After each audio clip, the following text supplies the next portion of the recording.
The Health Insider, Quality of Life. Insider, jumpa kembali di channel kesehatan terbaik di Indonesia, The Health Insider. Apa kabar? Semoga Anda semua senantiasa dalam keadaan sehat. Pernahkah Anda merasakan sakit mah?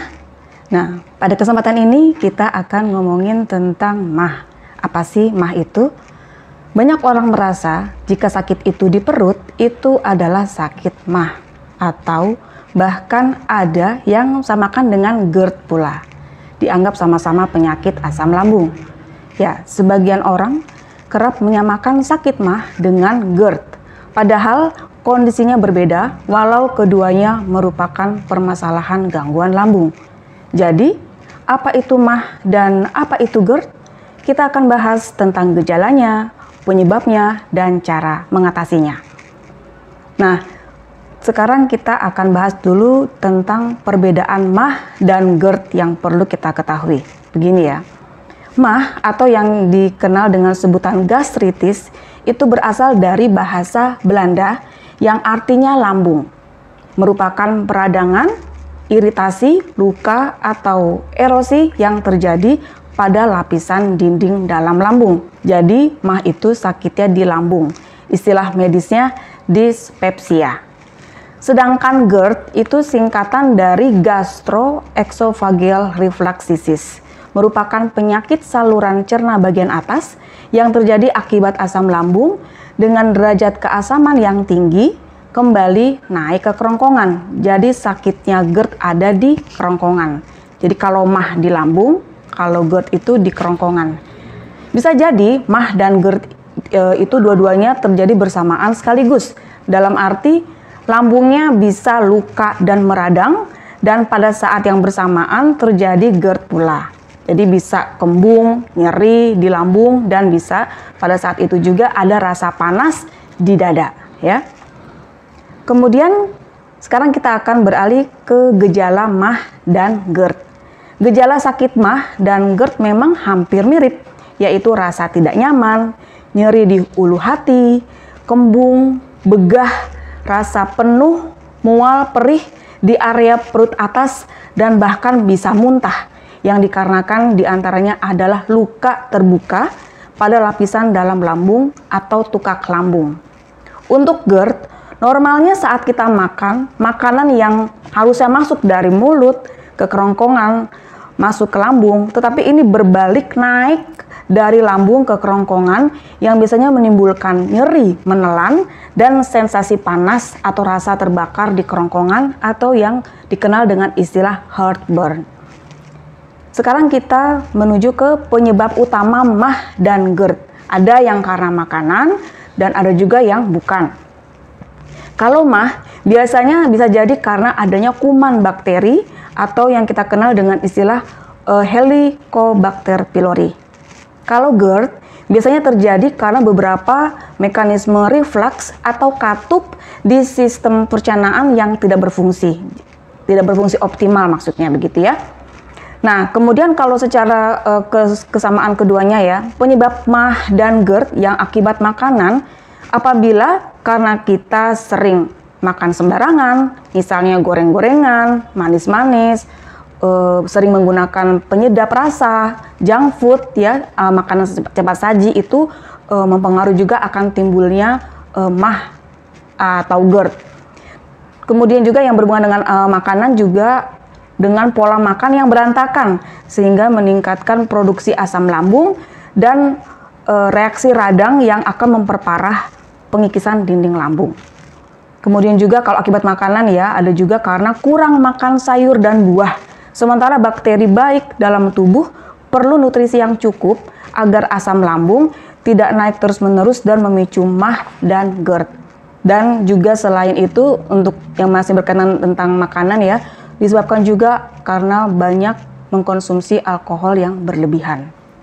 Selain makanan, kemudian disebabkan juga akibat penggunaan obat-obatan tertentu seperti terlalu banyak mengkonsumsi aspirin atau obat anti radang atau infeksi bakteri.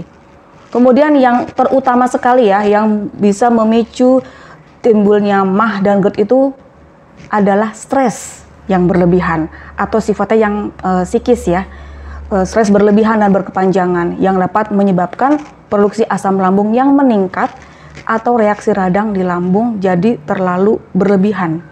Nah, sekarang bagaimana nih cara membantu mengatasi MAH dan GERD? Meskipun MAH dan GERD itu sedikit berbeda, namun cara mengatasinya sama. Tentunya cara mengatasi MAH dan GERD ini kembali tergantung kepada penyebabnya.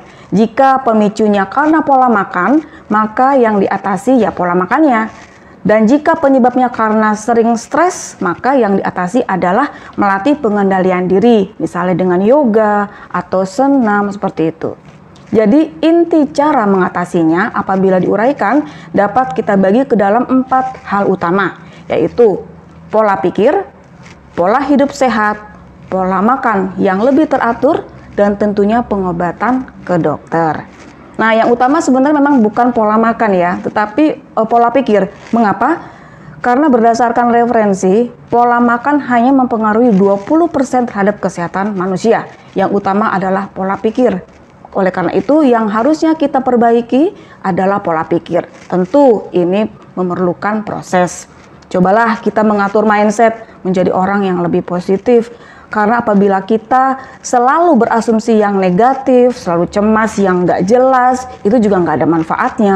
Rasa cemas yang berlebih akan menguras energi tubuh kita. Dalam hal ini akan memicu produksi asam lambung yang berlebih, sehingga membuat reaksi tubuh menjadi cepat lemas dan sakit.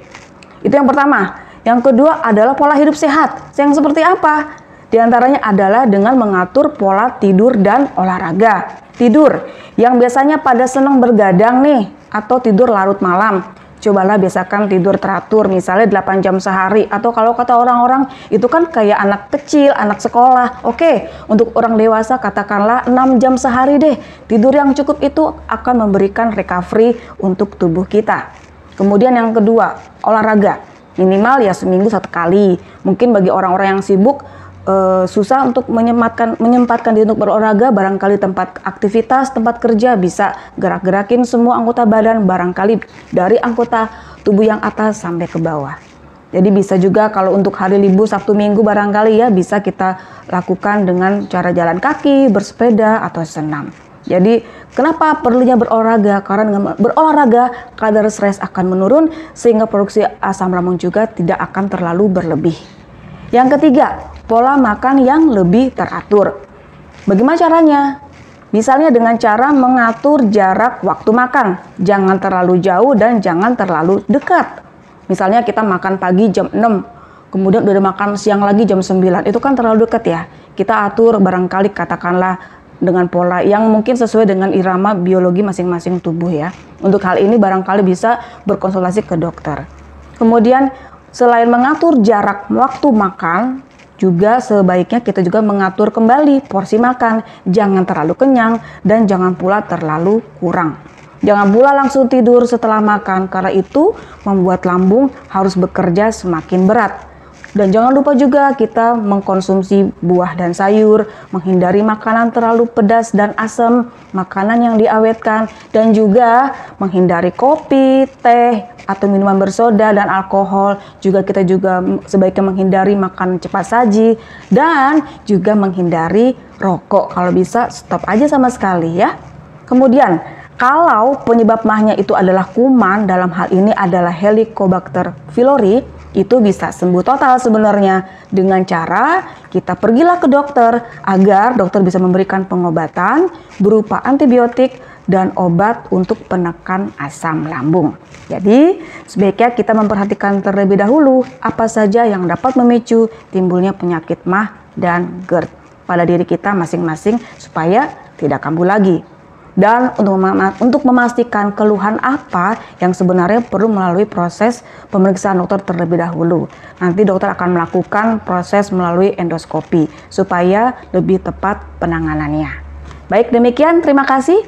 Mudah-mudahan bermanfaat untuk kita semua. Salam sehat, sampai jumpa.